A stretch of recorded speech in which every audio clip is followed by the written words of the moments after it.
பாப்பிஸ் kitchen பார்க்கும் அனைவருக்கும் வணக்கம். இன்னைக்கு கெஜடா எப்படி எளிமையான முறையில நம்ம செய்யறதுன்னு பார்க்க போறோம். வாங்க வீடியோக்குள்ள போலாம்.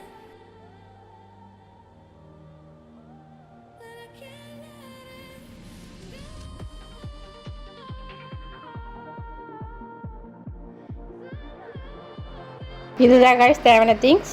மைதா மாவு 1 கப், 2 ஸ்பூன் ரவை, சுகர் 1/2 கப், எக்கு 1. அதை பவுட்ரு பண்ணிக்கணும். நம்ம சுகரை பவுட்ரு பண்ணிட்டு எக்கு அதிலே உடச்சி ஊற்றிட்டு முன்ன ட்ரிப்பு மிக்சியில் போட்டு 2 ஏலக்காய் போட்டுக்கலாம். நீங்கள் தட்டி கூட போட்டுக்கலாம். மிக்சியில் போட்டு அரைச்சிட்டு ஒரு பவுலில் போட்டுக்கணும். மைதா மாவை போட்டுட்டு ரவை போடணும். ரவை போட்டு அரிசி மாவு 1 ஸ்பூன் போதும். ஏன்னா அந்த மொறுமொறுப்பு தரும் அதை போட்டோம்னா. கொஞ்சம் சால்ட்டு, சோடா கொஞ்சம். அந்த சோடா கொஞ்சம் போட்டோம்னா கொஞ்சம் சாஃப்டாக நல்லாயிருக்கும். அதனால அந்த சோடா போட்டுறது நம்ம. அது ஆப்ஷன் தான், வேணும்னா கூட பரவாயில்ல. அந்த நம்ம அரைச்சி வச்சுருக்க மிக்சியில் போட்டுட்டு வச்சுருக்கிறது ஊற்றி அந்த தண்ணி ஊற்றக்கூடாது, பாலை ஊற்றக்கூடாது. நம்ம அந்த அரைச்சி ஊற்றுனதுலேயே மிக்ஸ் பண்ணிக்கலாம். அது மிக்ஸ் பண்ணி பத்தலைன்னா நம்ம கொஞ்சம் பால் ஊற்றிக்கலாம். ஏன்னா முன்னாலேயே பால் ஊற்றிட்டா ரொம்ப தண்ணி மாதிரி ஆகிடும்.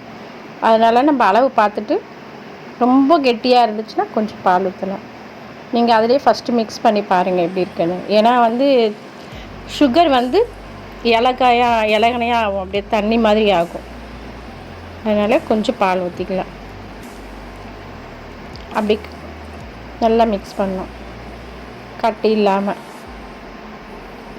இது மாதிரி மிக்ஸ் பண்ணிவிட்டு கொஞ்சம் எண்ணெய் கையில் ஒட்டாது, அது ஒட்டாமல் இருக்கிறதுக்கு கையில் தடவிக்கலாம்.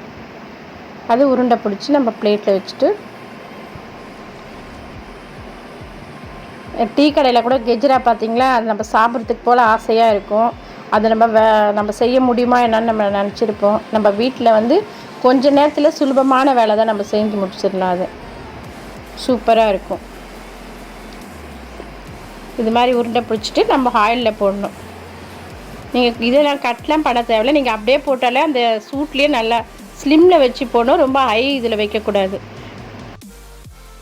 எண்ணெயிலேருந்து எடுத்த உடனே கெஜ்டா ரெடி.